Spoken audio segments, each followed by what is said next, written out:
Pescatore, ce la tua la tua.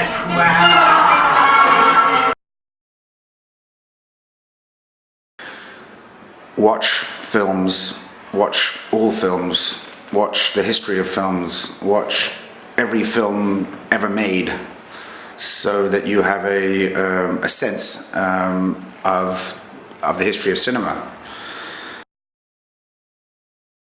I've been lucky enough to work with some very good directors, some very bad directors, some very mediocre directors, very young, inexperienced directors. I pick up something from everyone.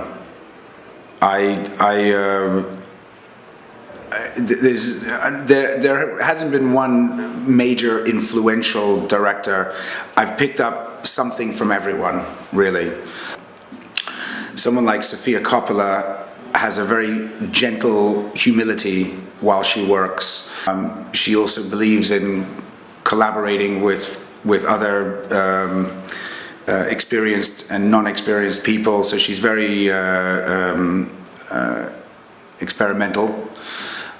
Someone like Francis Ford Coppola, her father, is someone who has a lot of experience, and he has almost a grandfather presence on the set, so a lot of young people are drawn to him, and that's also something which requires a presence on the set. I would say one of the more interesting directors I've worked with is Mike Figgis, who I've worked on several projects with him, and his process is so different than everyone else I've worked with. He really he has he works in so many different capacities, not just as a director, but also in theater. He works as a cinematographer, he also edits, he does the music for his own films, and so his process is very different, and it's fascinating to be with someone who has such a wonderful range of talents. A writer-director called Stephen Clovis, who I've worked on both his films that he wrote and directed. He was very young in the Hollywood system, and he had a certain freshness. He actually, after these two films, he went on to write the screenplays for all the Harry Potter films. So financially, he probably never has to work again. Yeah, my parents come from filmmaking, and they were originally independent American film producers in the 1960s and the 1970s, and then in the 1970s, my family, we moved to England, and they continued producing, but they started a small chain of independent cinemas and independent film distributor. When I was very young, I worked in the cinemas. I worked from the age of 11, 12 years old, working in the cinema, cleaning the film, making popcorn, tearing the tickets. So my parents' influence is 100%. I live and breathe my life, my work, my experiences as a result of my parents. I was born in New York. I grew up in London. And when I started physically working in film production, I always knew that I had to spend some time in Hollywood. Not too much time, but I knew I had to spend some time there to understand how to make films. So I moved to Los Angeles for a few years, and I accomplished everything that I needed to do. And when the time was right, I wanted to move back to Europe. I moved to Barcelona. And during this period, I fell in love with an old friend of mine who's a fashion designer based in Milano, and that was it. I could live anywhere I want, and it'd still work. People will call me. Milano is the center for advertising outside of London for Europe. And so I moved directly into, I took some time off of cinema and worked on commercials for a while. And I had to learn Italian very quickly, but I ended up as an assistant director, which I've done for 30 years as an aiuto regista.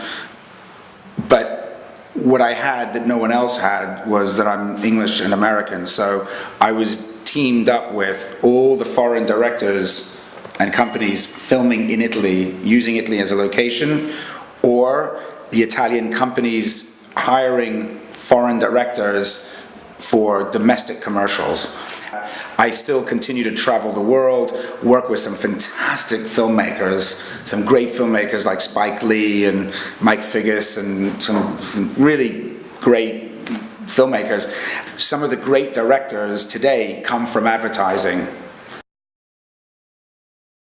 Always have projects, not one, not two, have a few, because the way it works is, as an artist, you should already have several projects, and as an artist, one project will take let's say precedent over the others, but it's always healthy to have your mind working on several, so that when one gets a green light, you can spend your energies towards that direction. And maybe even after today, when I leave Brescia, I get home and I check my email, and there's a letter from someone saying, "Jordan, I need you in Cape Town for 2 weeks to produce a commercial." When you work on a film, every night you watch the assemblage from the day before. In English we call the rushes. In America we call it the dailies. So always, every day you're filming, you're watching, at the end of the day, you're watching the previous day's work.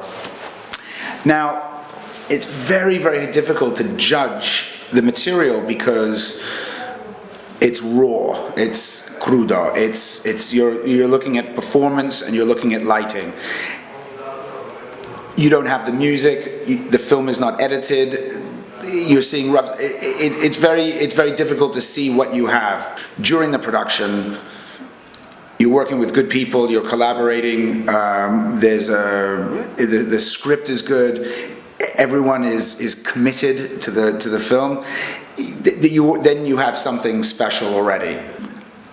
And sometimes you just know that you're working on a piece of shit, basically. But you can have a good time, and you can enjoy, and you can learn. I think in Hollywood it's different. I think people really, at a certain point, they stop enjoying themselves. They stop learning, and it's just a job for them.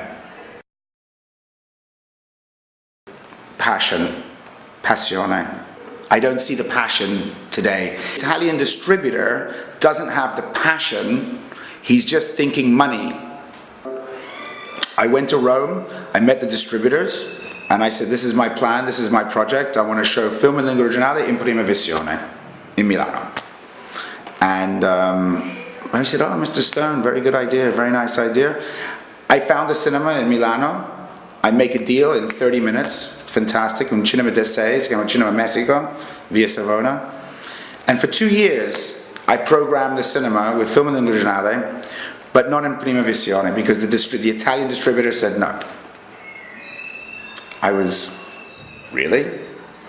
Why not? And they never really had a real reason, except for the fact that they were not happy to have someone young and someone foreign telling them how to do business. I keep the passion alive. The first film I have for my program was, I found a new copy of L'ultimo tango in Parigi, and the film, made in 1972-73, was never shown in its original language in Italy, and the director is Italian. The language is English and French. So I said, I will invite Bertolucci to the cinema and he will make a nice presentation. And I remember one of the other cinemas in Milano said, "Ha! If you get Bertolucci, I will eat my shoe." Now, he didn't know that I grew up with Bernardo in my house. He didn't know that I was a friend of Bernardo. So I got Bernardo. He came to the cinema, but the guy, he didn't eat his shoe. In the beginning, I was very surprised on, for example, understanding how in this country the distribution system, the independent distribution system worked. And what I learned was it's not independent. In Italy, there's two companies that control the whole business. And so if you have a cinema, you are not independent. You belong to one of these groups.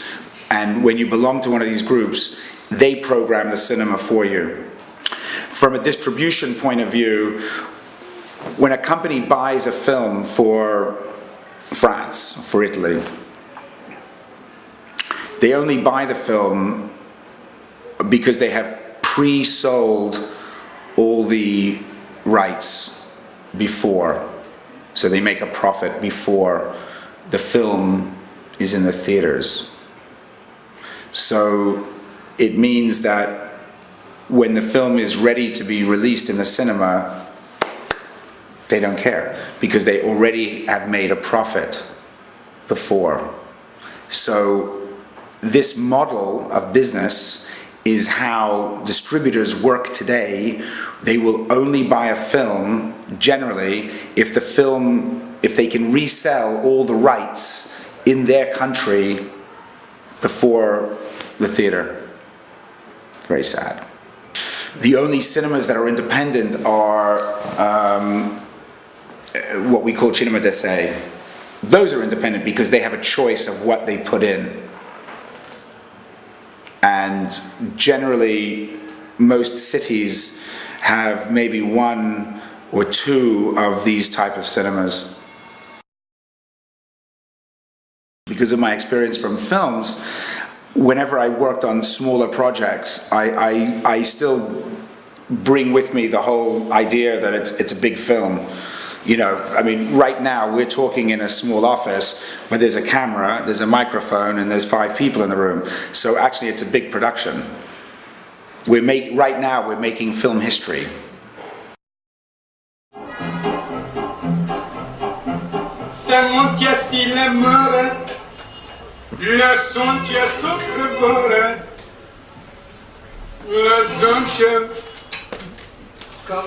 Hard work and perseverance.